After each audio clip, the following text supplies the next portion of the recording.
Que nos acompañarán en estos momentos. Tendremos un panel titulado Geopolíticas del conocimiento y políticas mundiales de acceso abierto.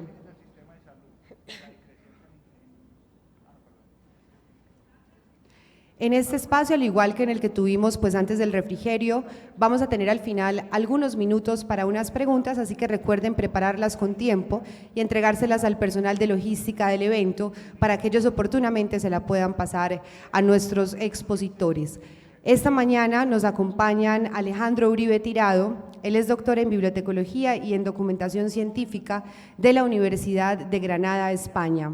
Sus líneas de investigación son la alfabetización informacional, la comunicación científica, el acceso abierto, la ciencia 2.0, la gestión del conocimiento y TIC, entre otros. También nos acompañan Vladimir Montoya. Él es doctor en Antropología Social y Cultural de la Universidad de Barcelona y actualmente es el director del Instituto de Estudios Regionales INER de la Universidad de Antioquia. Sus intereses teóricos principalmente se articulan con los estudios socioespaciales, la geografía crítica, el pensamiento crítico latinoamericano y la decolonialidad.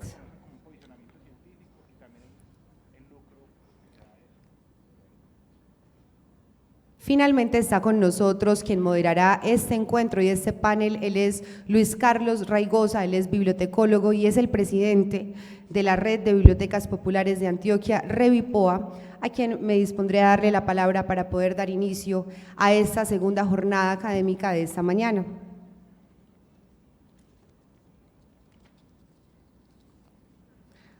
Recuerden que estamos en transmisión en vivo a través de la página bibliotecasmedellin.gov.co y si quieren también presentar sus fotografías, hacer preguntas o algunos comentarios, a través de las redes sociales estamos también publicando el desarrollo de este evento, @bibliotecasmed y @culturamd. Sin más preámbulos, le doy la palabra a Luis Carlos para que iniciemos este conversatorio. Buenos días, bienvenidos y bienvenidas. El panel que nos convoca se ha denominado Geopolíticas del conocimiento y políticas mundiales de acceso abierto. El propósito que nos convoca en este espacio de intercambio de saberes y de diálogo es reconocer el proceso y panorama actual que presenta la democratización del conocimiento desde una perspectiva geopolítica y desde la perspectiva del acceso abierto, como elementos de reflexión que abordaremos con estos invitados que nos acompañan en la mañana de hoy. En ello miraremos y analizaremos las implicaciones y los retos que nos plantea el tema de la democratización del conocimiento en la ciudad,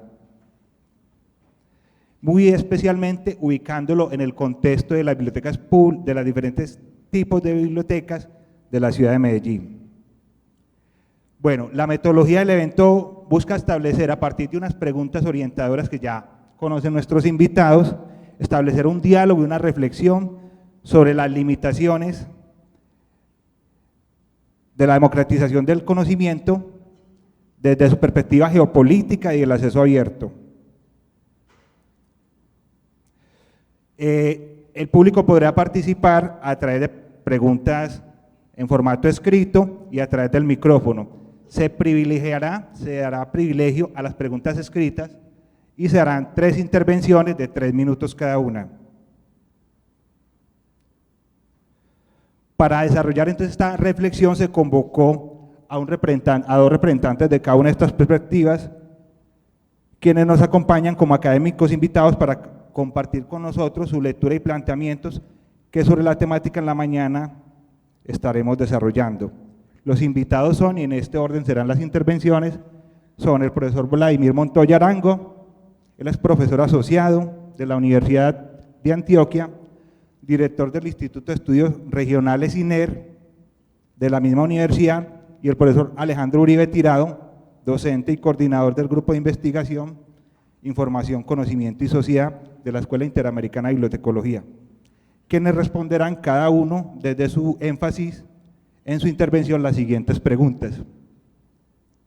Para el profesor Vladimir, ¿qué se entiende por geopolítica del conocimiento? ¿Cuáles son las paradojas y tensiones que se dan en la producción del conocimiento en la contemporaneidad, porque el control de la información y el conocimiento se ha convertido en pilar del capitalismo por moderno y fuente de riqueza, porque cobra relevancia el acceso abierto al conocimiento. ¿Cómo pueden los investigadores y académicos y los bibliotecarios asumir una actitud ética frente a la circulación, producción y apropiación colectiva del conocimiento? Por último, ¿cuáles son los retos y oportunidades culturales y políticas, científicas del acceso abierto para las bibliotecas y sus profesionales? Son bastantes preguntas que tiene el profesor Vladimir. Esperamos que en el tiempo de 20 minutos que tiene las pueda abordar. La idea es que ellos las aborden en bloque en su intervención. Para Alejandro, ¿qué se entiende por acceso abierto? ¿Cuál es su origen y los momentos históricos que han marcado este movimiento a nivel mundial? ¿Cuáles son las paradojas y las tensiones que enfrenta este movimiento en el mundo contemporáneo? Y yo diría también que en la ciudad. ¿Cuáles son los retos y oportunidades culturales y políticas y científicas del acceso abierto para las bibliotecas y sus profesionales? Recuerden a nuestros invitados, cada uno va a hacer su intervención en el orden mencionado, tendrán un tiempo de 20 minutos para responder las preguntas en bloque en su intervención. Antes de darle la palabra al profesor Vladimir, quisiera leer un texto a manera de introducción, que da cuenta un poco de esa perspectiva geopolítica del conocimiento que nos va a desarrollar. Creen los guaraníes que el mundo quiere ser otro, quieren hacer de nuevo, y por eso el mundo suplica al Padre Primero que suelte el tigre azul, que duerme bajo su hamaca.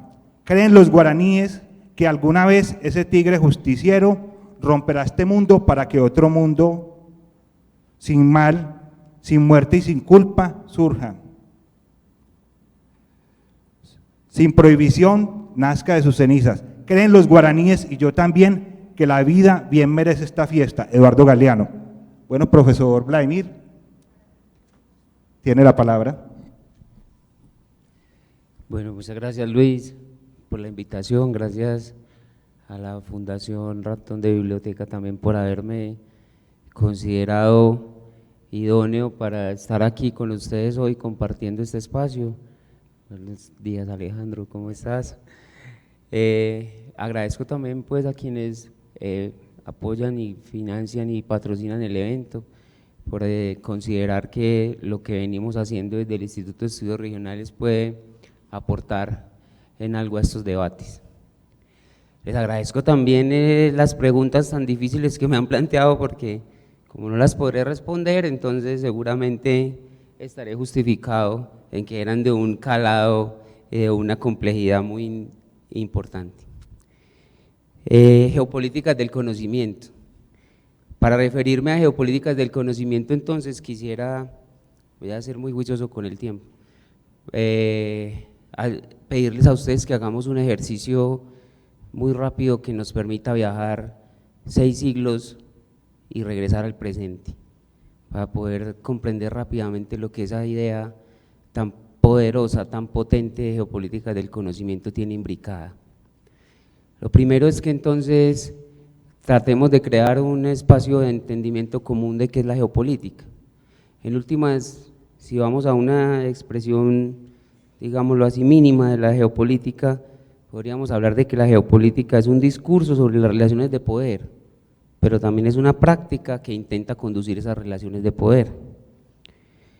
En algún lugar antes afirmé que esa geopolítica es una constelación de ideas que intenta materializar y concretar la organización y jerarquización del espacio.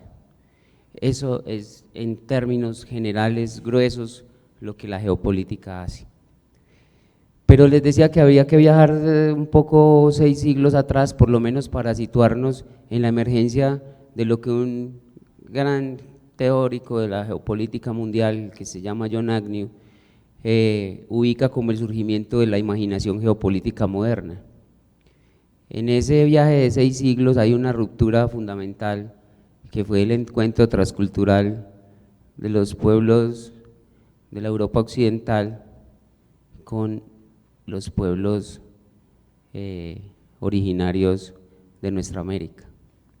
Y eso hace un quiebre fundamental en lo que va a ser la conformación de la imaginación geopolítica moderna, porque ese encuentro transcultural va a justamente ser el principio rector de esa organización y jerarquización del espacio en lo sucesivo.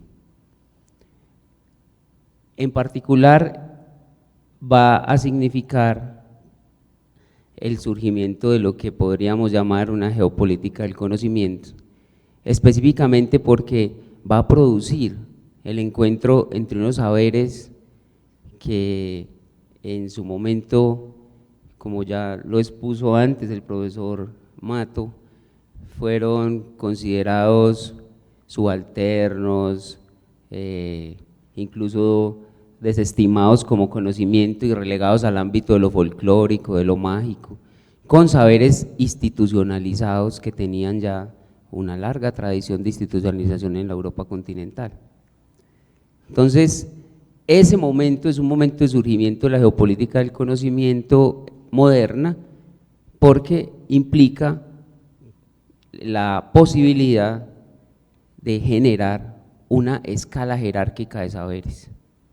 Una escala jerárquica de saberes donde el conocimiento eurocentrado y en este caso situado en la cúspide de la pirámide colonial queda con la potestad de relegar a un ámbito de lo prerracional, de lo prelógico, de lo incluso irracional a los otros saberes. Ese momento entonces, sobre el cual voy a ir, como les dije muy rápidamente, viene acompañado de todo un cambio en las relaciones transnacionales, que son las que finalmente permiten la aplicación de la geografía a las relaciones de poder entre naciones. Si nos vamos muy rápido a recordar lo que fueron la conformación de nuestras naciones, eso significó en últimas que Europa se situó como el centro de un mundo en el cual todo lo demás fueron considerados periferias. Pero hay una cosa muy interesante en ese proceso. Ese es un proceso geográfico, es un proceso geométrico, donde yo estoy en el centro y lo otro está en la periferia, lo otro está afuera. Y en ese sentido es un proceso espacial, simplemente, digámoslo así, opera en términos de distancias geométricas. Pero en el ámbito del conocimiento se convirtió en un proceso temporal, ya donde la distancia no fue medida en kilómetros, sino que la distancia fue medida en el tiempo mediante el cual esos saberes otros, esos saberes relegados, esas otras epistemes, fueron distantes en un tiempo de ese gran saber occidental, institucionalizado, lógico y considerado pretendidamente universal. Es decir, esos otros sujetos coloniales no fueron distantes únicamente en el espacio, sino que fueron distantes en el tiempo, fueron pensados y asumidos como el pasado. Esa va a ser el gran elemento clave de la imaginación geopolítica moderna que va a llegar hasta nosotros. Y va a llegar hasta nosotros, solo para aterrizarles la idea de una manera más, digámoslo, cercana, mediante la idea del desarrollo. ¿Qué significa la idea del desarrollo? La idea del desarrollo significa que nosotros somos el pasado del mundo desarrollado. Nosotros somos su pasado, nosotros somos su antigüedad. Nuestros conocimientos están en el pasado y de alguna manera van a ir escalando mediante procesos de entre más conozcamos, entre más información dispongamos, entre más acceso y entre más posibilidad de circulación de conocimiento tengamos, vamos a ir acercándonos a ese mundo desarrollado. Entonces miren que no es una idea de hoy, es una idea que se remonta al surgimiento de la imaginación geopolítica moderna. es la base de la geopolítica del conocimiento. Esa historia que la hice muy corta, pero que en realidad lo que hace es comprimir 6 siglos de historia mundial, de la historia del poder en el mundo. Tiene expresión muy particular en lo que fue la transición del siglo XX, del siglo XIX al siglo XX. En esa transición de siglos ocurrió una cosa muy particular, que fue el decaimiento del poder imperial británico y el posicionamiento de los Estados Unidos como potencia mundial. Y digo que fue muy particular y es un asunto que tenemos que tener de relieve, porque en ese momento la gran premisa geopolítica era: quien controla los mares controla el comercio, quien controla el comercio controla el mundo. Y eso aparece como la gran premisa rectora de las relaciones de poder mundial. En la geopolítica del siglo XXI, esa premisa prácticamente no aplica. Ahora es quien controla el conocimiento, controla la producción de riqueza y por esa vía controla las relaciones de poder mundial.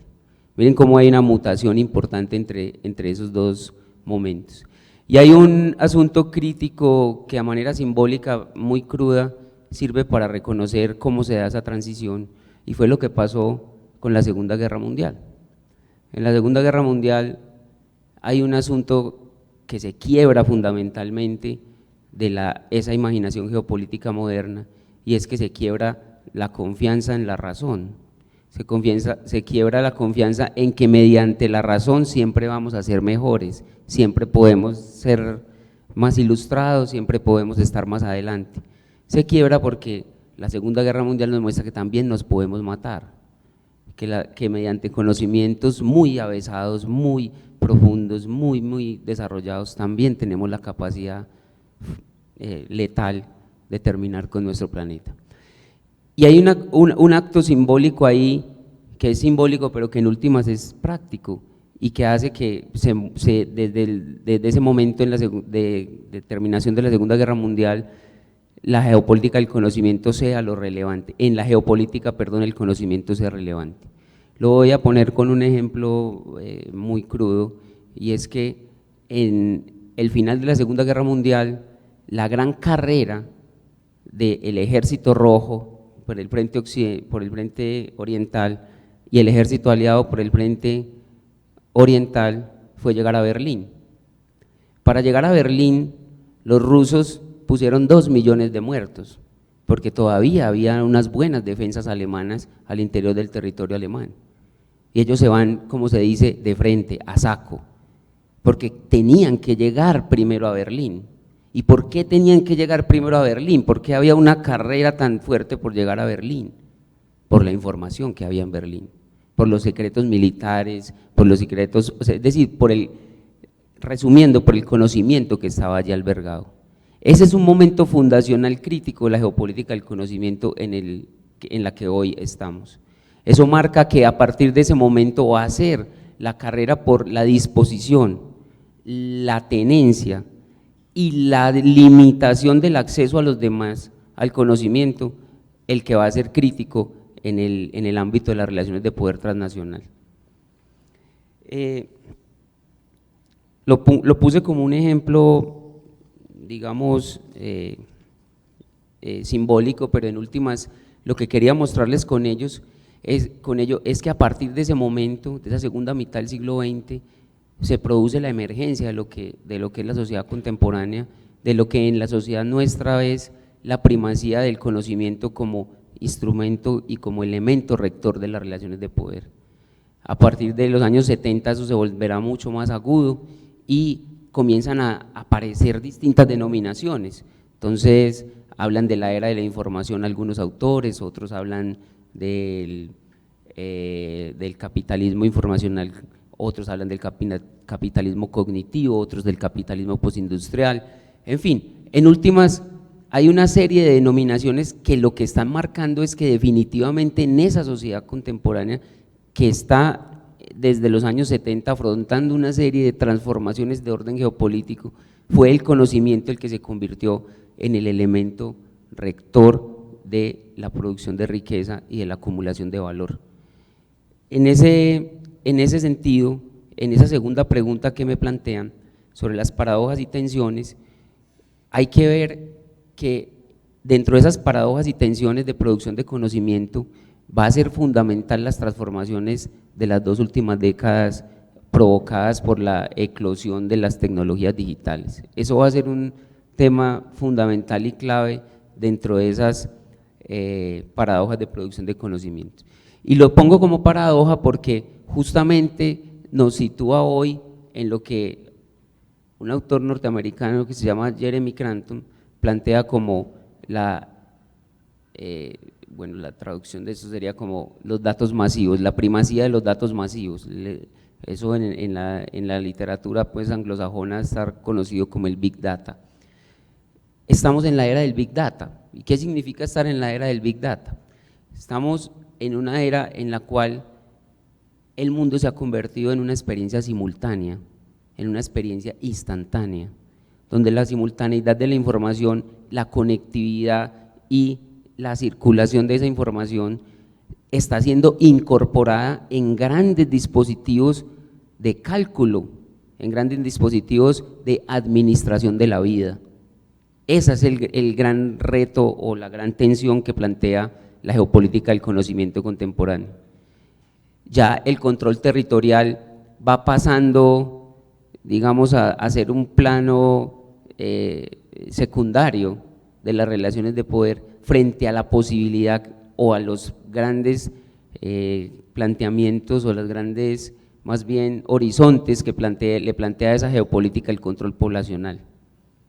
Ya no interesa tanto tener las fronteras muy definidas, muy controladas, lo que interesa es más tener controladas las poblaciones y mediante el conocimiento justamente es que se puede agenciar y dinamizar y promover de mejor manera ese control poblacional.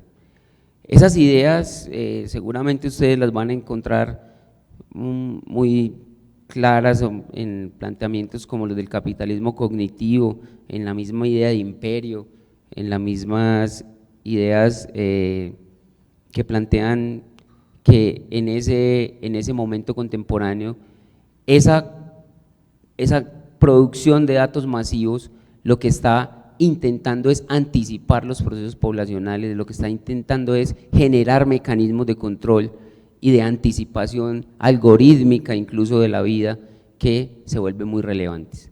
Se vuelven tan relevantes que la simultaneidad de la información baja y se llega hasta el ciudadano, hasta la persona de a pie. Ustedes en sus dispositivos móviles cada vez tienen más acceso a mecanismos de teledetección, son además teledetectados simultáneamente, inmediatamente en muchos de esos dispositivos. Esa circulación y esos mecanismos de teledetección se convierten entonces en el fundamento de esas tecnologías digitales y generan mucha tensión en el mundo contemporáneo. Ese control entonces de información se convierte en fundamental en ese capitalismo informacional cognitivo de hoy porque se convierten los bienes informacionales en el principal elemento de valor.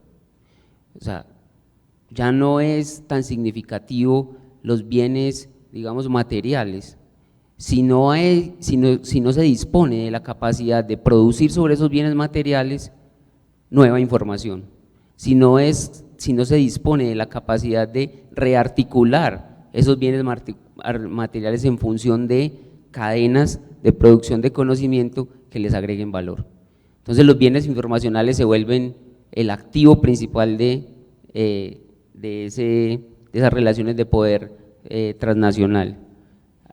Hay pues distintas identificaciones de esos bienes informacionales, pero me interesa como reflexionar con ustedes que son fundamentalmente relevantes, además de los que ya conocemos que atraviesan por los soportes más tradicionales como el software, la música, las imágenes y demás, se vuelven también relevantes, muy relevantes las biotecnologías dentro de dentro de esos bienes informacionales generando valor hoy.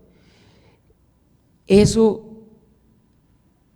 historia tan comprimida que hago de lo que es el desarrollo de la geopolítica del conocimiento, me lleva finalmente a proponerles a ustedes pensar que no hay una única geopolítica del conocimiento y que por eso aparece entonces en muchos lados ya una S que intenta hablar de la pluralidad. ¿De qué habla esa pluralidad? La geopolítica clásica enfatizaba en las relaciones de poder desde la producción y el control estatal. Las geopolíticas del conocimiento lo que están empezando a decir es que el Estado no es el único agente que interviene, en este caso, en la producción, circulación, acceso y todos los procesos relacionados con el conocimiento. Intervienen organizaciones no gubernamentales y, por supuesto, de manera crítica y de manera muy fuerte, intervienen movimientos comunitarios, organizaciones de base, intervienen gente en los territorios, intervienen lo que se han llamado intelectuales orgánicos, intelectuales mestizos, interviene, es en últimas un horizonte en el que esas geopolíticas del conocimiento están proponiendo que hay que atender a la multiplicidad de agentes, de productos de conocimiento y que en últimas también hay que atender y hay que reconocer y partir de la diversidad epistémica como principio. Las geopolíticas están advirtiendo que no podemos seguir anquilosados en una única episteme o en una única noción de episteme, que hay que abrirnos y confrontar y afrontar con compromiso político la diversidad epistémica. A eso hace entonces referencia esa geopolítica del conocimiento hoy. Y eso entonces, relacionado con los tres últimos bloques que me plantean, pues nos muestra que en términos del acceso abierto lo que se vuelve fundamental, ya voy a terminar, es la posibilidad de replicabilidad que ofrece. Hemos pensado ese acceso como la oportunidad de democratización, pero hay que verle el contenido o el giro que también ofrece, y es el contenido y el giro hacia la replicabilidad del conocimiento. Ahí hay un elemento crítico porque ese elemento de la replicabilidad empieza a ser un elemento disruptor de la geopolítica convencional del conocimiento. Habrían muchos retos y oportunidades que eso plantea, no lo voy a poder expresar ahora, quizás en el resto del diálogo podamos hablarlo. Gracias. Bueno, muchas gracias al profesor Vladimir. Antes de darle la palabra al profesor Alejandro, quisiera leer un texto que me parece es un abrebocas a su intervención. El desarrollo de una sociedad depende cada vez menos de sus riquezas naturales y más de su capacidad para crear conocimiento y usarlo comunitariamente. El aprovechamiento compartido del conocimiento es una utopía o un vago concepto de la comunidad internacional. Ni lo uno ni lo otro. Koichiro Masura, director general de la UNESCO. Tiene la palabra, profesor Alejandro. Bueno, a todos, pues muchas gracias. Me uno a los agradecimientos que daba el profesor Vladimir, pues a los organizadores, y pues para mí es un gusto como compartir de un tema que me gusta mucho y que no solo lo dedico como en el campo de investigar, de la docencia, sino de mirar cómo logramos que en nuestros contextos este tema crezca un poco, se entienda un poco y pueda ser una realidad pues como más permanente. Hay unas preguntas guías, igual que hizo el profesor Vladimir, pero yo sí tengo una gran ventaja, es que después de que uno escucha a otro, uno empieza a tomar nota y a conectar cosas, entonces voy a tratar de hacerlo así. Entonces, la primera pregunta que teníamos era ¿qué se entiende por acceso abierto? Entonces, más que venir a hablar de las definiciones clásicas de acceso abierto, es pensar en lo siguiente, es que el acceso abierto reúne tres cosas. Lo primero es una filosofía que surge en un momento histórico, pero que realmente no es solo de este momento histórico, sino que viene de una trayectoria de la historia de la humanidad, que de acuerdo a las tecnologías del momento se potenciaban o se nombraban de alguna manera. En estos momentos se llama acceso abierto, en otros momentos de la humanidad se ha llamado de otra manera. Entonces, como filosofía, pues contemos ahí un poquitico, ahí toca empezar a unirlo con la siguiente pregunta, que eran los hitos históricos. Realmente, acceso abierto, uno diría, es la posibilidad que tienen los usuarios, la sociedad, la ciudadanía, de poder acceder a contenidos, no digo solo publicaciones, miren que digo contenidos, de manera completa a esos contenidos y de manera gratuita. En estos momentos se denomina mediante las tecnologías, específicamente mediante Internet. O sea, eso es una adaptación de las definiciones más clásicas, porque las definiciones muy clásicas se centran como en las publicaciones. Y yo pienso que no son solo las publicaciones, son los contenidos. Y son los contenidos por algo que se está hablando, y es que el acceso abierto es solo parte de algo que se llama lo open. Todos hemos escuchado open, abierto, pero es que abierto hay muchas cosas. Entonces uno diría que el movimiento abierto es potenciado por las tecnologías de la información, es potenciado por Internet, pero es una filosofía pues que viene desde hace años. Entonces uno dice, si esa es la definición de acceso abierto, la posibilidad de acceder a contenidos, entre los contenidos uno podría decir, bueno, son las publicaciones, artículos, libros, todo ese tipo de publicaciones, tanto institucionalizadas como no institucionalizadas, académicas como no académicas. Pero los contenidos también pueden ser diferentes, es decir, puede ser lo audiovisual, puede ser lo sonoro, puede ser las imágenes, pero el movimiento como surge, especialmente de los últimos 20 años, surge desde el ámbito académico, se ha hecho como acceso abierto igual a acceso abierto a las publicaciones, y no es así. Acceso abierto es acceso abierto a los contenidos.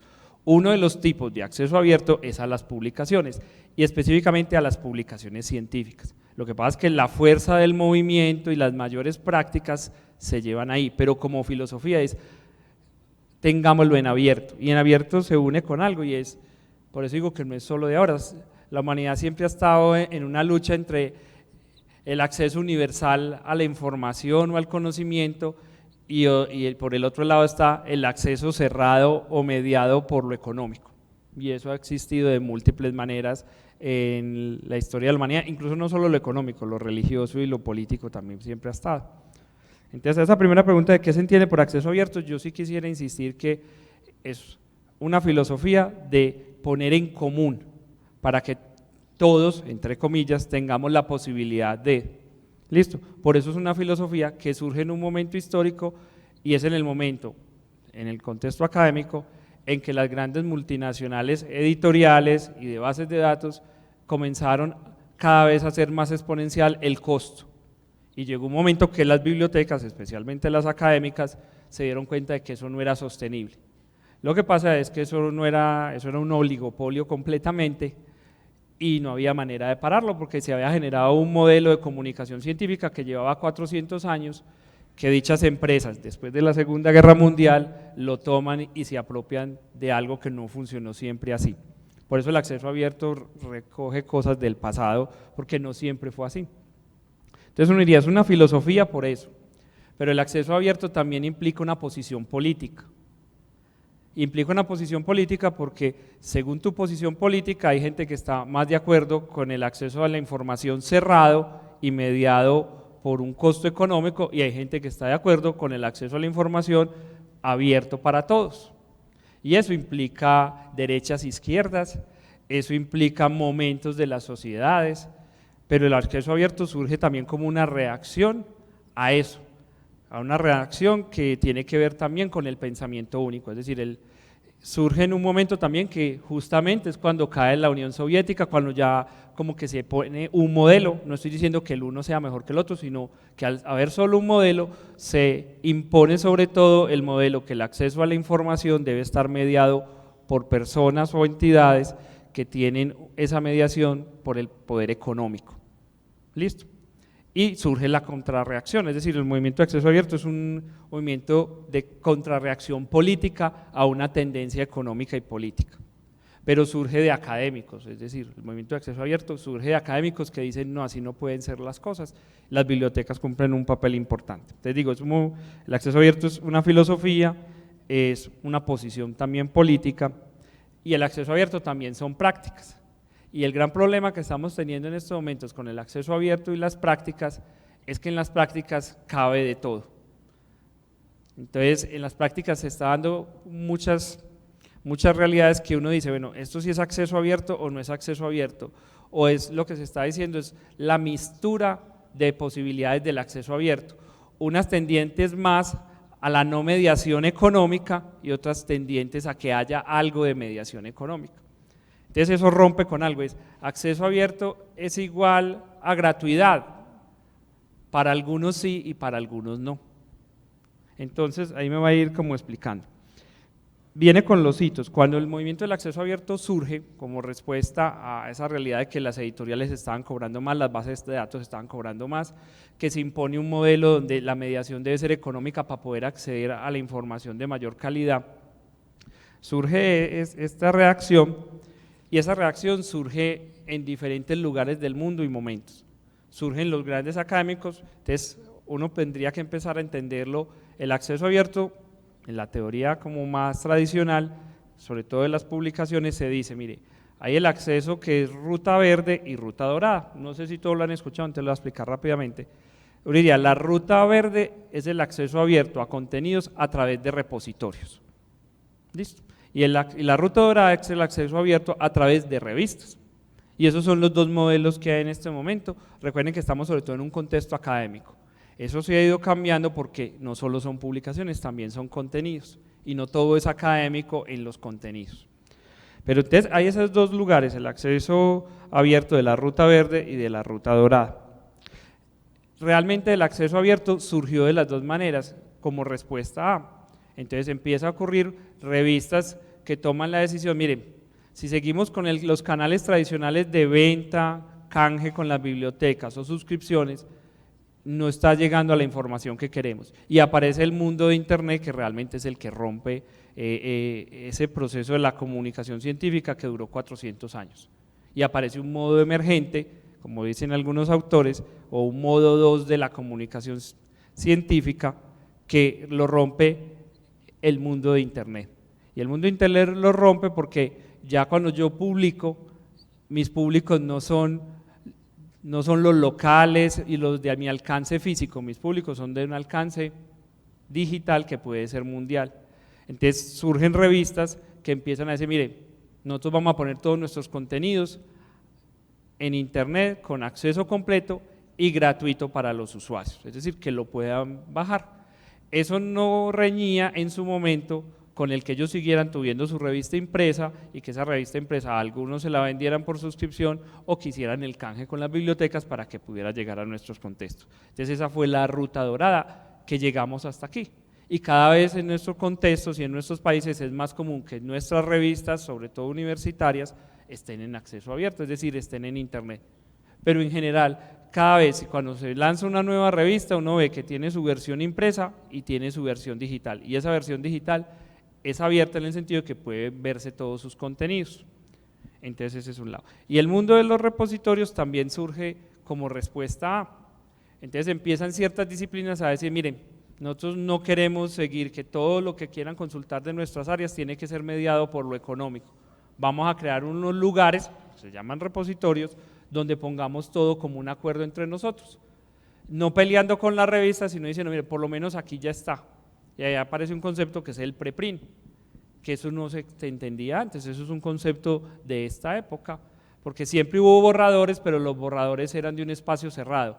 En el mundo de Internet, los borradores pueden ser de un espacio abierto, y los borradores se convirtieron en la manera de no dejar que ese conocimiento o esa información en tipo de artículo, revista o libro se convirtiera solamente comercial. Listo, entonces uno diría, ¿cuáles son los grandes momentos? Cuando aparece el primer repositorio, que el primer repositorio fue de los físicos, incluso sigue existiendo, se llama ARCIP, y es un repositorio que puede tener la misma categoría de calidad que la mejor revista de física.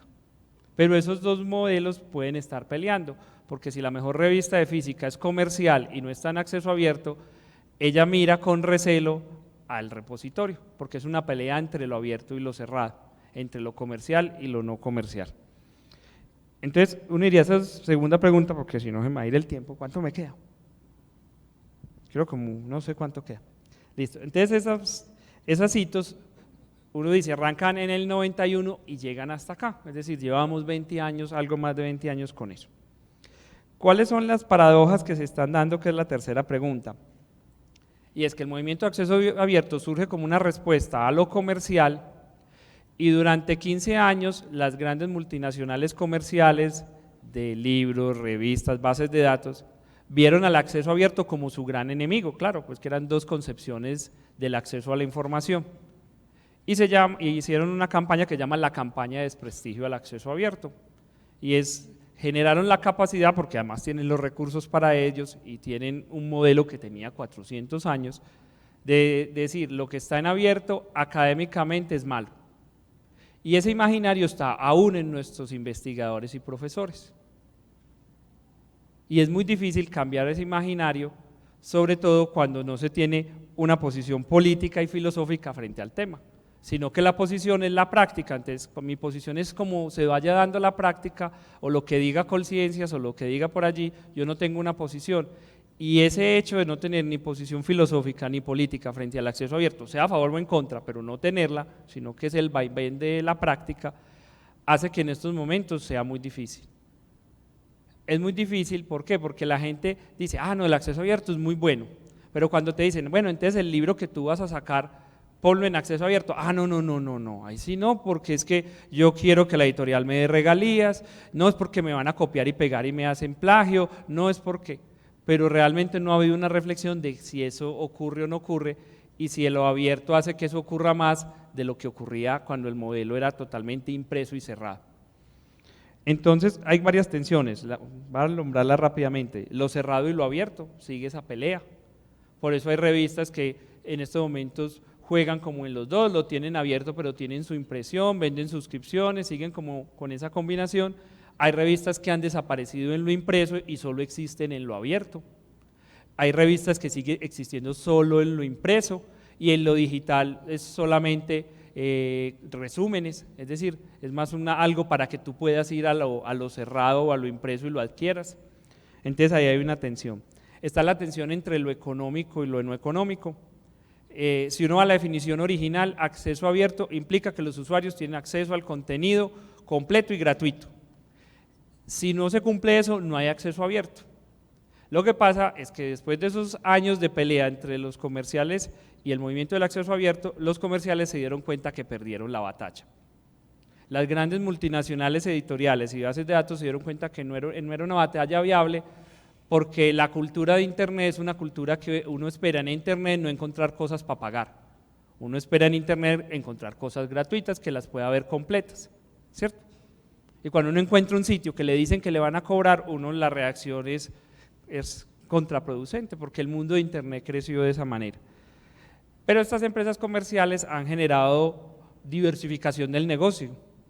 Entonces dicen, bueno, nuestras publicaciones están en abierto para los usuarios, pero señor autor, usted para publicar con nosotros, como somos tan prestigiosos, usted nos tiene que pagar un porcentaje que lo llaman el APC, y es como unos cargos por la publicación.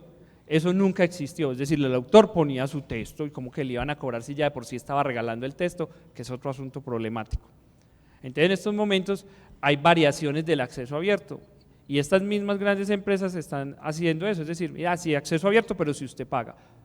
El pago puede ser $5.000 en algunas revistas de gran prestigio. $5.000 para unos países no es mucho, para otros países y universidades y grupos de investigación es mucho.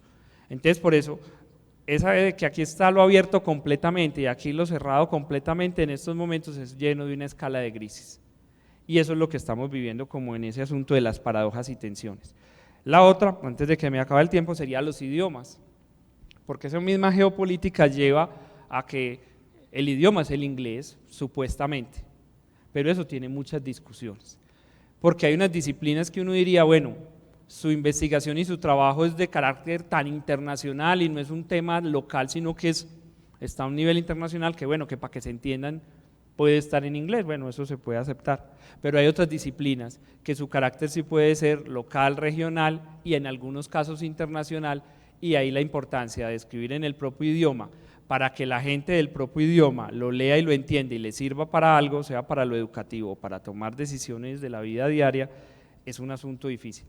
Pero sí ha impuesto en el modelo, sobre todo académico, que es que si no está en inglés, no vale la pena, primero que todo ya hay un asunto de prestigio, y no se ha pensado es la pertinencia, es decir, yo escribo para quién, y ese es un gran problema, yo escribo para ganar prestigio y estar en esas revistas y todo el asunto, o yo escribo para que me lean los que me necesitan leer.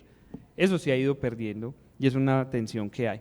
Y la otra, los formatos, que es lo más reciente, y hubo unos formatos que llevan muchos años de tradición, los artículos, los libros, las ponencias de eventos, pero el mundo de la web 2.0, que es una evolución de internet, por eso es 2.0 no 1.0, generó un montonón de formatos que en un inicio el mundo académico los veía como informales, que eso no servía, que eso no era del mundo académico, eso es del vulgo, pero en estos momentos no es del vulgo. Entonces hay premios Nobel que tienen un blog y lo que publican en el blog solo está en el blog y no sale en ninguna revista. Entonces si yo quiero citar eso, tengo que citar esos otros formatos. O yo hago una conferencia y la conferencia está en YouTube y la gente referencias a YouTube, pero esos modelos tradicionales solo valoran lo que está ahí. Eso lleva a algo que se está dando y es el movimiento del acceso abierto se une con algo y es todo lo de la cibermetría y almetría, las mediciones del mundo de internet alternativas, en contraposición al movimiento de lo impreso y lo tradicional de los formatos, que es lo que durante muchísimos años hizo la bibliometría. Eso lleva a que también haya un conflicto, y es un conflicto que sí llega a los bibliotecólogos. Conflicto que llega a los bibliotecólogos porque hay bibliotecólogos de una visión tradicional de la comunicación científica y hay bibliotecólogos de una visión moderna, y eso está chocando en estos momentos. Listo. Y terminaría, que creo que queda un minuto, con lo siguiente, y es el hecho de que uno puede conectar cosas, es decir, por ejemplo, el idioma lleva a la discusión es, ¿yo soy centro o soy periferia? Si yo publico en español, entonces el español es supuestamente un idioma periférico de la ciencia. La pregunta es, ¿y quién dijo eso? Es decir, ¿quién es el que está validando las cosas? Y el que valida las cosas, ahí sí son los que no están en la periferia. Porque en el modelo de comunicación científica, si tú estás por ejemplo, la discusión que hay en este momento en Colombia con las revistas, ¿qué va a pasar con las revistas de todas las universidades, que son 530?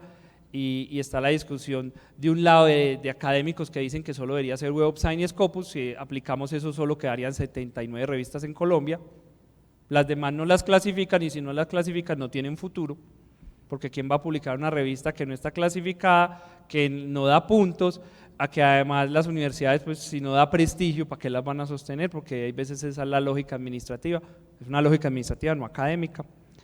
Entonces ahí está el asunto de la periferia, del colonialismo está, es decir, los dueños de las bases de datos, ¿quiénes son? Y entra la geopolítica. Por ejemplo, el chisme de esta semana es, Web of Science era de Thomson Reuters es americano, porque Web of Science lo acaban de comprar los chinos, porque en estos momentos en la geopolítica de la comunicación científica la pelea está entre China y Estados Unidos, ¿quién produce más? ¿Quién tiene más ciencia? La pregunta es que nosotros que estamos por ahí alrededor, ¿qué nos implica? ¿Será mejor los chinos o será mejor? Porque igual eso es ciencia, pero es una ciencia mediada por lo comercial y ahí afecta. Alejandro, tiempo. Listo. Entonces diría como para terminar con eso, y hay un asunto que es clave y es el de las licencias, porque acceso abierto no es solo que los contenidos los tengamos, sino cómo licenciamos lo que nosotros tenemos, y ahí entran las licencias Creative Commons, y es que los contenidos nuestros también deberían estar allá, o sea, nosotros no solo deberíamos consumir contenidos de acceso abierto, nosotros deberíamos poner nuestros contenidos en acceso abierto y bien puestos, y ahí sí viene el lugar que tendrían las bibliotecas, las salas Mi Barrio, es decir, yo ahorita le decía y termino, las salas Mi Barrio representan en nuestra ciudad el que el mismo barrio genera contenidos o identifica contenidos de otras fuentes que están ahí. La pregunta es, ¿y todos esos contenidos nuestros dónde están asequibles para el mundo? Y ahí diríamos que nosotros deberíamos ser más lo globales para el mundo en esto, que tenemos la posibilidad y no solo lo que viene de afuera es lo bueno, lo que hacemos nosotros también sería bueno. Entonces termino ahí, muchas gracias. Bien. Bueno, antes de darle la palabra a ustedes como público en el componente de preguntas, quisiera recoger como algunos elementos de nuestros invitados. El profesor Vladimir hace un panorama general de la geopolítica del conocimiento y establece la geopolítica del conocimiento como una construcción social del poder, estableciendo ese conocimiento como el nuevo capital que entra dentro del proyecto de modernidad, de sociedad y modernidad, y nos habla del Big Data. Yo quisiera que el profesor Vladimir ahora profundizara mucho más en el tema del Big Data, si es entendido como una forma de control social, que también nos profundizara el tema de la interculturalidad en la geopolítica, y por último que tocara también el tema de la colonialidad. ¿Cómo se entiende esa interculturalidad, esa colonialidad, si se puede hablar de una construcción de conocimiento, de una construcción social de conocimiento, digamos, alternativa, que dialogue con el acceso abierto? Para Alejandro, que nos hace ese paneo de los hitos del movimiento del acceso abierto, desde las propuestas que tiene los repositorios o la línea verde y la revista la línea dorada. ¿Cómo se puede plantear un acceso abierto desde una perspectiva intercultural, ¿cierto?, que reconozca esos otros saberes, y cómo ese acceso abierto no termine reproduciendo una geopolítica hegemónica del conocimiento en América Latina? Entonces, ¿cómo no caer en esa trampa de dar un acceso abierto que reproduzca una hegemonía del conocimiento desde el poder político y económico en América Latina? Y lo que usted mencionó ahora, Alejandro, ¿cuál es esa perspectiva política del acceso abierto? ¿Qué clase de conocimiento, desde esa geopolítica del conocimiento, debe pensarse el acceso abierto? Entonces abrimos ya desde estas inquietudes que quiero que aborden los invitados en su intervención, el espacio de preguntas. Recuerden que hay formato escrito para plantear esas preguntas, también pueden levantar la mano, vamos a dar 3 intervenciones para las preguntas, entonces tienen la palabra. Empezamos con las intervenciones, entonces levante la mano por favor, dice su nombre.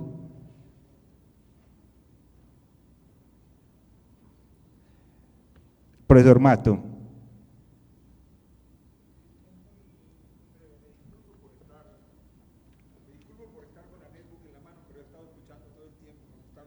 Agradezco mucho las 2 intervenciones.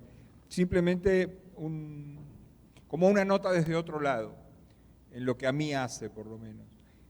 Yo creo que de estas reflexiones críticas tenemos que pasar a prácticas proactivas. Personalmente yo no edito con ninguna editorial comercial nada. Digo, he recibido propuestas y he dicho, de editoriales prestigiosas, he dicho muchas gracias, me encantaría, pero ¿lo vamos a poder colgar en internet? No. Bueno, entonces no. No soy el único que lo hago, supongo, no sé, no me pongo a mirar quién lo hace o quién no lo hace, pero hay que hacerlo. Y tal vez se me ocurría cuando te escuchaba que en esto la gente de bibliotecas o de la gestión podría hacer un buen trabajo, digamos, de inducción y educación de autores. A propósito de lo que tú decías, de cómo cambian las valoraciones, de si antes se veía mal o bien. Yo generé con un equipo desde la Universidad Central de Venezuela, no me acuerdo en qué año, creo que fue en el año 2000, una página en internet que fue muy usada y que por las ineficacias del Centro Nacional de Tecnologías de la Información de Venezuela hace 4 meses se cayó, y que tuvo un premio de eScience de la Sociedad de la Información. Y todo el mundo nos agradecía, recibíamos una cantidad increíble de emails, nos agradecía nuestra generosidad de poner todo esto a disposición. Y en realidad no era generosidad, era deseo de que te lean, porque sobre todo en América Latina los libros circulan poco, no solo por una cuestión de costos, sino porque no tenemos una buena estructura de distribución internacional. Y si estábamos en Venezuela, menos, no era México no era Colombia, no era Argentina, no era España, digamos que son los lugares donde están las grandes editoriales. Entonces, desde Venezuela la única manera que podíamos salir era con una página web que la movíamos bien. Ahora el CNTI la dejó caer. Y con los otros proyectos que yo he estado llevando adelante, todo está en Internet. Y si no, por suerte, y creo que esto es muy valioso en América Latina, las revistas académicas latinoamericanas, no conozco ninguna que no sea de acceso abierto, debe haberlas. En ciencias sociales y humanidades, en física no tengo idea. Creo que esto nos da un campo muy importante y creo que hay que militar en esto de publicar en esas revistas. Ahora, como somos unos colonizados, estoy buscando un adjetivo que se pueda decir en público, como somos unos colonizados de los peores, yo publico deliberadamente en inglés, porque somos colonizados y porque me di cuenta que mi trabajo en América Latina empezó a tener más importancia desde que yo publicaba en inglés.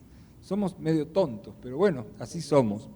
Entonces, claro, en esas revistas no tengo yo control, pero nunca publico en inglés algo, o sea, lo novedoso mío está primero en español. Claro, después no es que puedo, a veces me traducen y otras veces rearmo.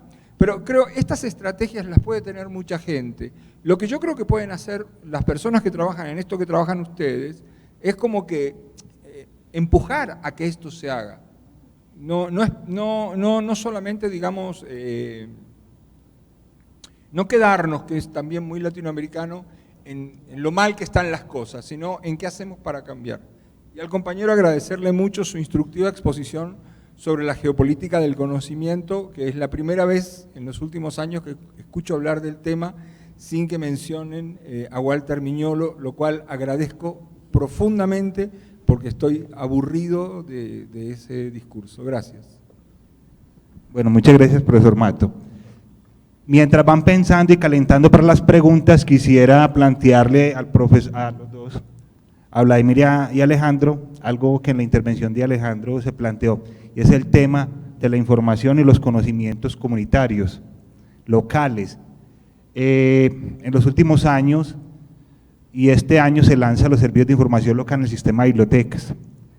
Confenalco, desde hace varios años, tiene servicios de información local. Entonces, pero más que los servicios de información local, ¿cuál es el papel?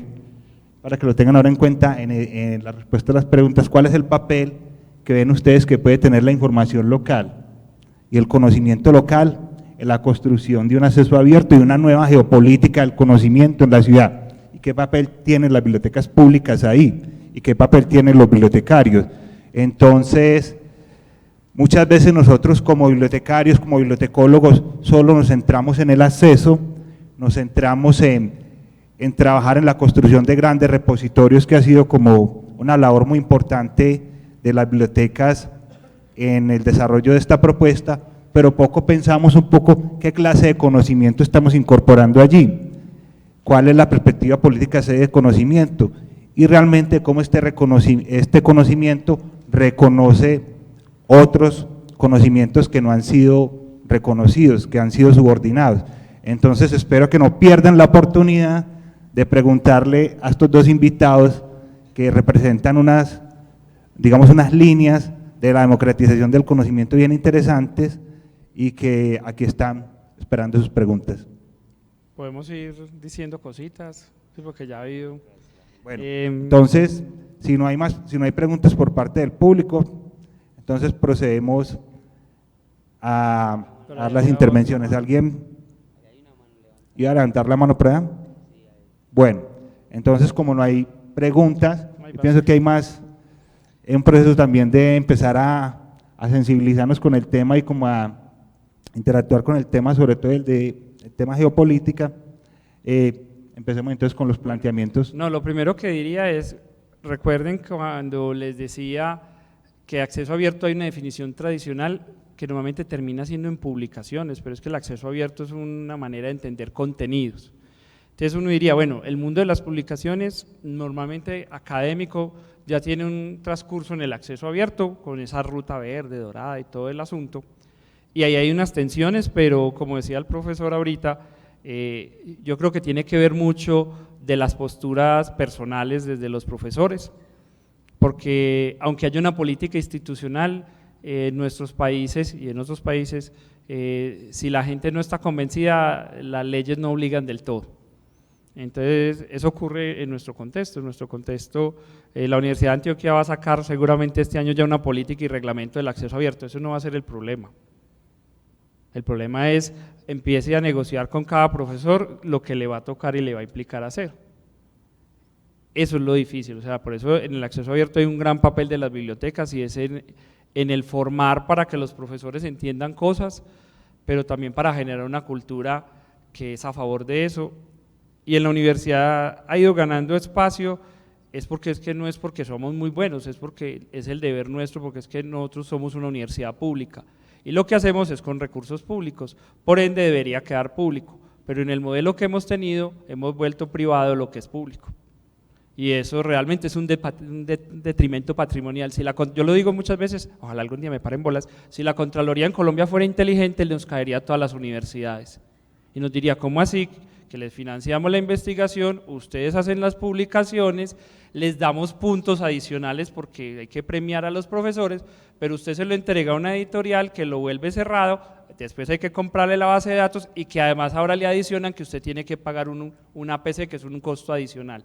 Eso es un detrimento público totalmente. Pero en nuestros países les cuesta mucho eso, porque como por allá no lo han hecho, entonces nosotros ¿por qué lo vamos a hacer? Afortunadamente América Latina, como decía el profesor, es líder en acceso abierto. Y América Latina ha sido líder en acceso abierto porque se ha dado cuenta de dos cosas. Primero, que no es sostenible el modelo económico de afuera porque no nos alcanza. Vuelvo al caso de la Universidad de Antioquia, este año casi no logra pagar la universidad Web of Science, no había plata. Entonces, si Web of Science no hay plata y todo lo publicamos allá, entonces nosotros mismos ni siquiera vamos a poder consultar lo que nosotros mismos publicamos.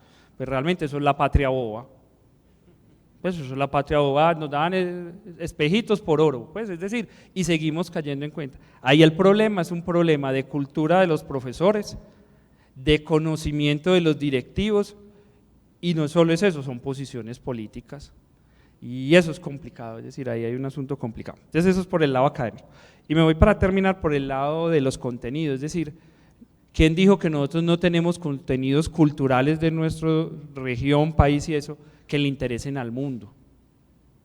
Entonces nuestro deber debería ser que eso que le puede interesar al mundo, si su autor está de acuerdo en ponerlo para el mundo, las bibliotecas deberían ser los principales mediadores de eso.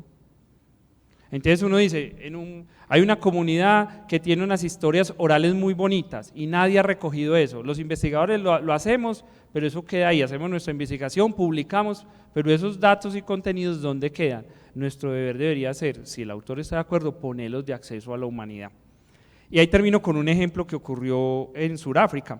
En Sudáfrica, durante el apartheid, había un cantante norteamericano de raza negra que tenía una canción que se volvió la canción protesta en Sudáfrica, es decir, el Silvio Rodríguez de Sudáfrica.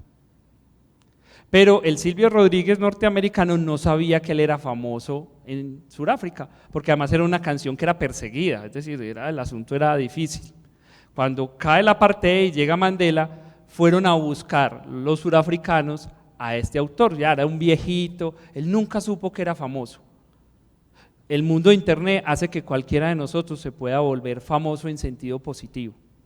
Eso no quiere decir que una historia oral de nuestro barrio pueda llegar y convertirse, al ser asequible en muchos lugares del mundo, un contenido valioso. Y eso debería ser nuestro deber, no solo el mundo académico, sino nuestro deber es volver valioso lo nuestro. Porque nosotros tenemos algo que yo denomino subdesarrollo cognitivo. ¿Cuál es nuestro subdesarrollo cognitivo? Es que nosotros no creemos que lo que nosotros hacemos vale la pena, que nuestros contenidos valen la pena, que nuestros contenidos pueden ser lo globales, es decir, arrancamos de lo local, pero se pueden convertir en globales y servir para muchas personas. Yo voy a dar un conversatorio sobre la alfabetización informacional y me ha gustado mucho algo. Nosotros hicimos en alfabetización informacional algo que no había en el mundo y era hacer un mapa donde están las experiencias que hay en el mundo. Eso no existía. Lo que ha sido llamativo no es porque uno lo haga, sino que nosotros dimos, es que hagámoslo, pues que, ¿por qué no? Entonces es romper porque no podemos hacer cosas desde nuestro contexto, con nuestros recursos, que sirvan para el mundo. Y ha sido muy llamativo porque es ver la Universidad de Harvard escribiéndole a uno, por favor me meten mi sitio en el mapa. Es decir, nosotros podemos convertirnos en el centro, pero no en el centro para sacar pecho y volvernos, no en el centro porque aportamos al mundo. Entonces yo creo que tenemos que quitar ese subdesarrollo cognitivo de que nuestros contenidos y lo que nosotros hacemos no vale la pena, que lo que vale la pena es lo de afuera, eso se llama esnovismo. No, pero ¿qué hay que hacer? Compartirlo. Va a ser la comunidad mundial de internet la que va a decir eso vale la pena o no. Los youtubers más famosos no están en los países desarrollados, muchos youtubers famosos están en nuestros países y se convirtieron en referentes del mundo de YouTube y todo el mundo los consulta, porque nuestros contenidos de conocimiento popular, de todo eso, no se pueden convertir de la misma manera y servirle para alguien. Entonces yo creo que eso hay que irlo rompiendo. Yo espero que las nuevas generaciones lo tengan más claro. Yo creo que las generaciones anteriores tenemos una trayectoria que hay veces nos hace que tendríamos que desaprender en ese asunto.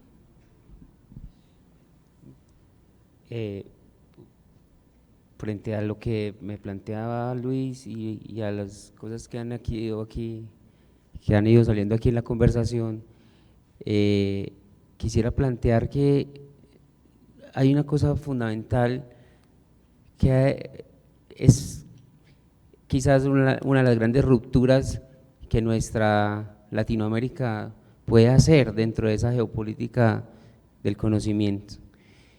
Esa gran ruptura que podemos hacer nosotros desde aquí es justamente el confrontar y el asumir la diversidad epistémica como la principal posibilidad de puesta en valor de nuestro conocimiento. Eso relacionado con la interculturalidad que me planteabas. La interculturalidad, digamos que la tenemos de alguna manera asumida en el reconocimiento del otro diferente radical cultural. ¿Quién es nuestro otro diferente radical cultural? Los indígenas y los afrodescendientes. En ese sentido parece haber, aunque hay todavía mucho por hacer, menos dificultad que en reconocer la interculturalidad como el encuentro de todos. Los que aún estando aquí somos diferentes y somos diversos epistémicamente. Les pongo un ejemplo que seguramente les ayude a aterrizar esta idea. ¿Cuántos de ustedes, y quién si no, por favor me lo hace saber, se ha reído de que los pastusos son brutos? ¿Cuántos chistes de que el pastuso es bruto, su conocimiento siempre es inferior? Esa es la diversidad epistémica que no hemos podido confrontar. O a ver, pongámoslo ya no en otros términos, ¿cuántos de nosotros hemos reconocido que en las prácticas agrícolas del campesinado hay un conocimiento diverso, distinto, diferente, y hay una tecnología inclusive? ¿Cuántas veces hemos sido capaces de llamar a eso tecnología? ¿No? Es bien difícil. Esa interculturalidad es más retadora inclusive que la interculturalidad que le busca dar cabida al otro diferente radical. La interculturalidad de dar cabida a la diversidad epistémica, estamos por construirla, y ahí tiene un papel, y me conecto con lo del acceso abierto, y tiene un papel a cumplir muy fuertemente las bibliotecas, los centros de documentación, los archivos, todas las formas que antes eran consideradas de colección de conocimiento, porque deben y pueden y tienen la posibilidad de, conectados con esos territorios, conectadas con esas diversidades epistémicas con las que conviven y se crean, de convertirse no únicamente en reservorios, sino en productores de conocimiento. Ese es, creo, si me preguntaras, el reto mayor que queda abierto, porque la biblioteca, pensada como edificio, pensada como institución, cumple una función normalizadora del conocimiento, y esa normalización es inconsistente con la diversidad epistémica si no se abre a esa diversidad.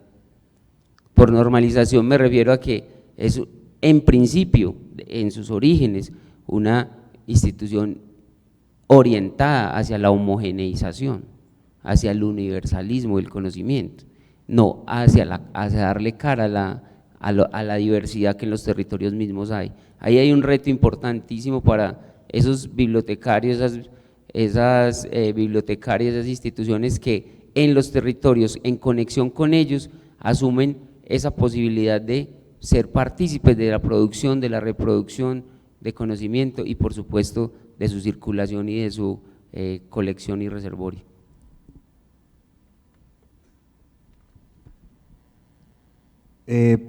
Antes de… bueno, por allí veo una pregunta. Cruz.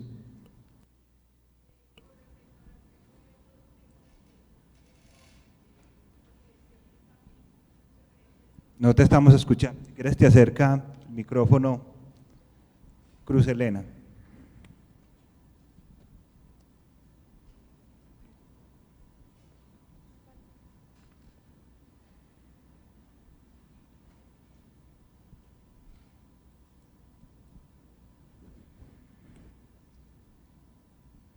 Sí, gracias. Tengo una inquietud con respecto al acceso abierto y es con lo que se viene también al conocimiento, que es toda la parte de patentes. Y ahí siempre viene una pregunta para mí, es ¿hasta dónde ese acceso abierto que no nos implique lo que le pasó a México, ¿cierto? Que se puso y entregó, pues sí, fue muy generoso en ese conocimiento de su maíz, y luego viene una multinacional que patenta su maíz y ahorita tiene que comprar sus semillas a esa multinacional. Entonces yo me pregunto, cuando se habla también del acceso abierto, siempre está esa pregunta a mí, ¿hasta dónde es ese acceso abierto? Porque cuando hablamos de lo local, entonces empezamos a abrirnos y hasta dónde entonces después viene un gringo o un extranjero que viene a decir que desarrolló o creó cosas que nosotros teníamos aquí. Entonces para mí siempre el acceso abierto tiene esa pregunta, ¿hasta dónde es ese límite que después no llegue a alguien, digamos, más avispado, yo no sé si será esa la palabra, que se lleve ese conocimiento y que luego nos toque pagar por él, que es lo que decías ahorita, ¿cierto? Entonces las universidades le entregamos ese conocimiento y luego pagamos por ese conocimiento. Entonces, ¿hasta dónde es eso y cómo entender ese límite y poderlo clarificar para hacer esos accesos abiertos? Ahí hay varias cositas que unir. Hay algo que está llamando bienes comunes, no sé si todo el mundo ha escuchado. Entonces, sean los bienes comunes, que uno diría que son eso que tienen nuestras tradiciones, nuestros bienes comunes pueden ser naturales, culturales, todos esos asuntos, y el mundo de las publicaciones. Acceso abierto sin licencias es tonto, que es lo que estamos haciendo muchas veces, porque las licencias, no digo las de copyright, porque ahí sí iría para el lado de volver otra vez lo que es abierto, volverlo comercial y generar un lucro por ahí. Por eso el mundo del acceso abierto crea las licencias Creative Commons, por eso el mundo del software libre crea las licencias de software libre, porque es que ponerlo para todos, pero sin proteger al autor, no porque el autor quiera ganar dinero, sino porque esos derechos morales deben ser de él, él fue el que creó, pues eso se debería respetar en el mundo. La discusión está en los derechos patrimoniales. Entonces, en el caso de las entidades públicas, todo lo que financien las entidades públicas debería quedar patrimonialmente en las entidades públicas. La falta de legislación política e ignorancia de nuestros administradores políticos y el mundo legal hace que nuestros países sean los mejores para los países que sí saben para qué son las leyes. Por ejemplo, Brasil, ¿qué se tuvo que poner? Se tuvo que poner pilas porque estaban llegando a la Amazonía a patentar todo lo que podían a nivel vegetal. ¿Por qué? Porque no tenía una ley que protegiera eso. Entonces eso nos ocurre en nuestros contextos. Entonces la pregunta tuya iba a las patentes. Las patentes son una manera de proteger, pero esa manera de proteger puede tener dos maneras, una manera que busque lo comercial o hay patentes que buscan realmente es el bien colectivo. Es decir, el HTML es un ejemplo claro, cuando Tim Berners-Lee crea el HTML y crea lo que conocemos con internet, él tuvo dos opciones, patentarlo de manera privada para que donde él trabajaba afuera o lo patentaban de manera pública. El patentarlo de manera pública permitió unas cosas. Eso es por eso, acceso abierto o bienes comunes o lo que nosotros podemos compartir, yo creo que, pero si yo comparto sin proteger y las licencias son para eso, eso se llama que estamos dando, en términos coloquiales, estamos dando mucha papaya. Los países desarrollados no dan esa papaya, los nuestros sí lo permiten y eso es nuestro error. Y ahora estamos en una situación muy grave y es acceso abierto a los datos de investigación. ¿Qué es lo que están viniendo? Ya lo importante no va a ser las publicaciones, y eso se lo digo a los bibliotecólogos, lo importante no va a ser las publicaciones, lo importante son los datos de investigación. Entonces están viniendo multinacionales a las universidades a decir, es que leí un artículo, me gustó mucho. Yo me imagino que usted tiene muchos datos para haber logrado ese artículo. Véndamelos. Nuestras universidades ni se han mosqueado que eso está pasando. ¿Qué pasa? Les damos los datos y ellos esos datos pueden reproducirlos en nuevos bienes y servicios, nuevos productos o hacer investigaciones por todo el mundo comparando esos datos y nosotros los entregamos. Es decir, ahí hay un asunto de primero valorar lo que hacemos, proteger lo que hacemos y tomar la decisión, pues si lo vamos a poner abierto, pues mejor. Pero aunque sea, tome la decisión de ponerlo, aunque sea patrimonialmente, con copyright, con todo eso, porque por lo menos va a quedar para el país o va a quedar para la universidad X. Pero nosotros hay veces pues lo dejamos así.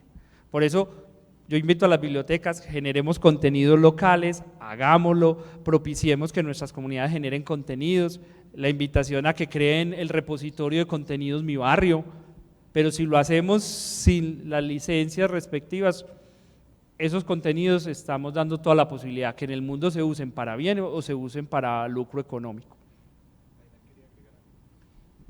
No, es solo sobre eso señalar que el ámbito de la bioprospección se ha convertido en uno de los principales asuntos del orden geopolítico mundial y eso es lo que en resumen antes trataba de hacerles transmisible mediante la idea de los grandes datos masivos.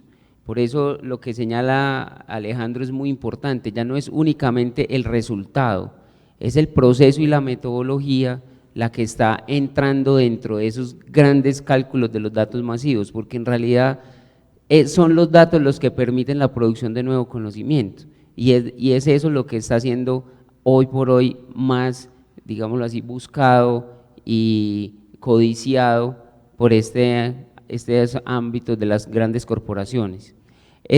Además, un asunto allí importante es que si bien el licenciamiento no genera una protección completa, plena, por lo menos lo que permite es una visibilidad para posibilitar la reclamación y en ese solo aspecto ya es importante. Bueno, muchas gracias. Camilo va a hacer una pregunta. Bueno, ya la última pregunta para poder hacer el cierre, que ya me están indicando el tiempo.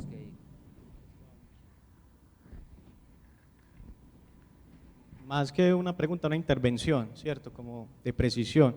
Las licencias Creative Commons no son libres, son abiertas, primero, ¿cierto? Entonces, si vamos a hablar de libertad, tenemos que mirar cuáles son las licencias que permiten la libertad. Dominio público. Ahora, estamos hablando de compartir información en dominio público en una sociedad denominada Sociedad de la Información, autodenominada, que realmente es capitalismo cognitivo, es la acaparación de esa información, ¿sí? Entonces ahí tenemos un problema, que queremos compartir información para el bienestar de las comunidades, pero un sistema económico que impide eso. Ahora, yo tengo una pregunta con respecto a lo que mencionaban ahorita de las patentes y eso. ¿Qué impidió que los cuerpos de paz en la década del 60 se llevaran y patentaran las plantas que se llevaron si no existía ningún tipo de movimiento de Creative Commons, ni copyright, ni nada?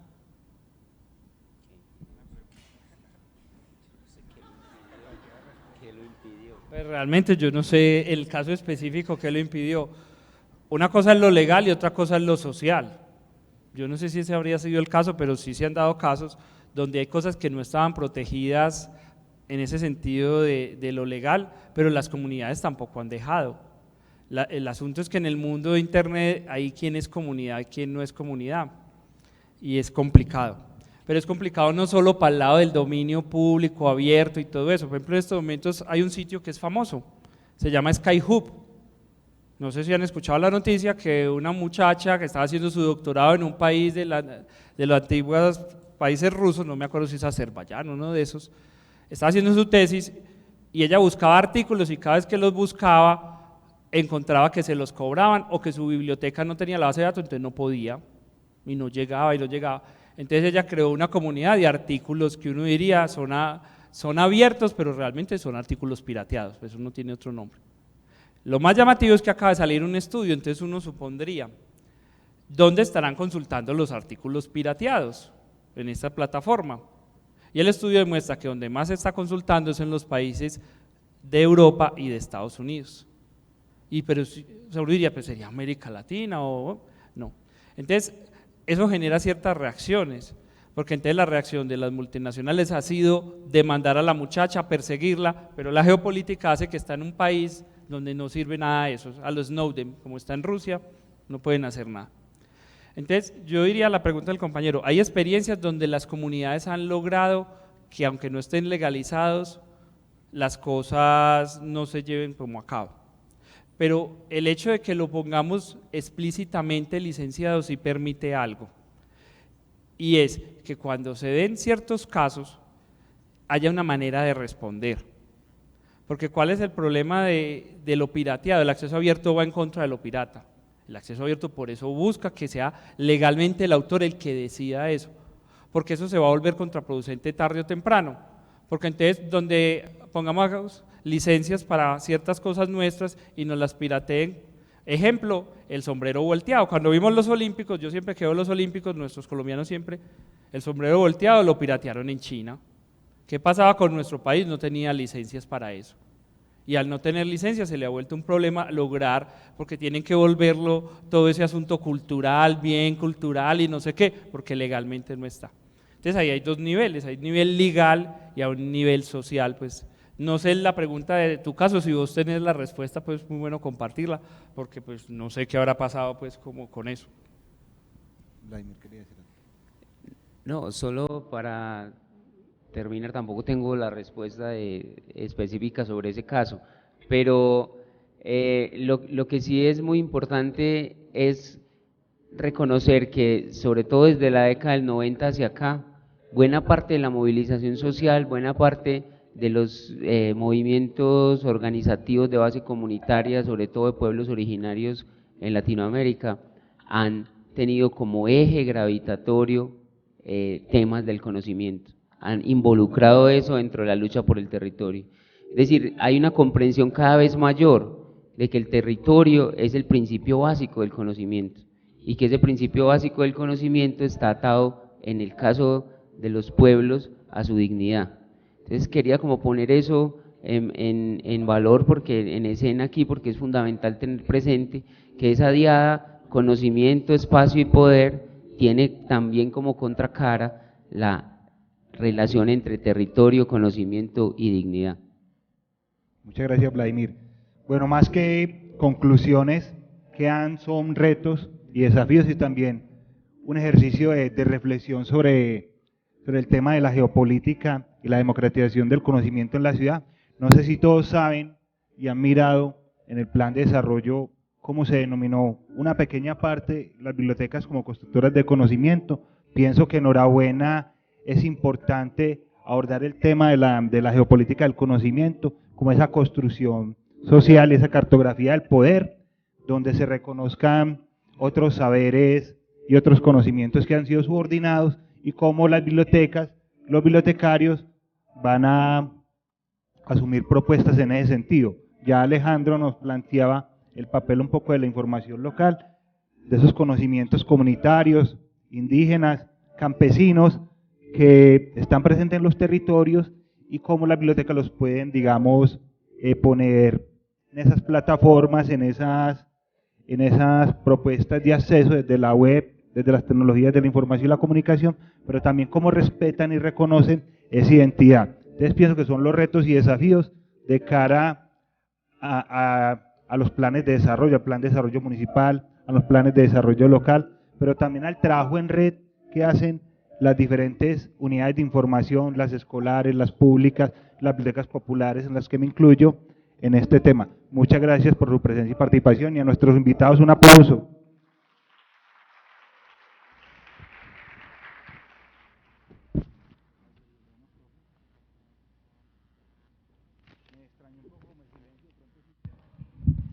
Nuevamente a Luis Carlos, a Vladimir, Alejandro, muchas gracias por su presencia, a ustedes también por la atención en esta mañana, por las preguntas. Yo les voy a pedir 2 minutos antes de que se vayan porque ya no me vuelven a ver el día de hoy. La jornada académica termina ya con esta sesión. En horas de la tarde vamos a tener ya los talleres y los conversatorios en unos lugares que han sido dispuestos en el parque de biblioteca. Ustedes en su escarapela los tienen, están enumerados en A, B, C, D. Igual, el personal de logística les puede informar dónde quedan los talleres. Yo rápidamente les voy a decir dónde van a estar. El taller A va a estar en la sala 1, el taller B va a estar en la sala virtual 2. Esa sala virtual 2 tiene solamente 20 computadores. Entonces, quienes se inscribieron a ese taller, les recomiendo que llegue temprano y por favor, los que se inscribieron a algún taller y quieran ir a otro, pues pregunten mejor en logística para que no vayamos a tener problemas ahí como con los espacios. El taller C va a estar en la sala infantil, el D va a estar en la sala 2, el taller E, que es con Farid Ahmed Hernández, va a ser aquí en el auditorio, y el F va a estar en el aula 3. Finalmente a las 5 de la tarde vamos a tener un refrigerio, igual les vamos a estar contando y pues los esperamos nuevamente mañana aquí a las 8 de la mañana para continuar con la agenda del día de mañana. Muchas gracias también a los que se conectaron por streaming. Ahorita hay personas desde Bogotá, desde la Biblioteca Nacional escuchándonos. Un saludo muy especial para ellos que han estado conectados, a ustedes también y bueno, que tengan un feliz almuerzo y una feliz tarde.